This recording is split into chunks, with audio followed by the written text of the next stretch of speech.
ছোট মানুষ, বড় এলেম কালাম তেমন নাই, আপনাদের মাঝে উপস্থিত করেছেন কে? সম্মান দেওয়ার মালিক কে? আল্লাহ রাব্বুল আলামিন বলেন, তুইজ্জু মান তাশা ওয়া তুযিল্লু মান তাশা, আমি যাকে চাই সম্মান দেই আর যাকে চাই বেইজ্জতি করি।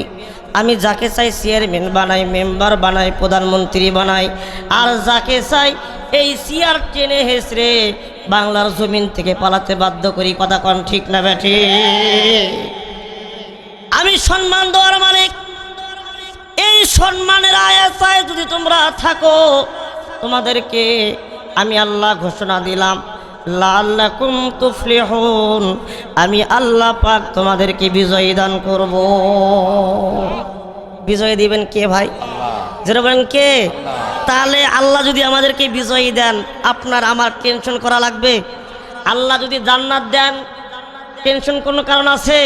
তাহলে বলেন তো, কোনো নেতার চামচামি করা যাবে? কোনো নেতার গোলামি করা যাবে? একটা বিড়ি, একটা সিগারেটের জন্য নিজের চরিত্র বিসর্জন দেওয়া যাবে না। কথা কথা ঠিক কিনা? অনেক নেতা আছে 500 টাকার বিনিময়ে ইমান বিক্রি করে দেয়, আছে না রে ভাই?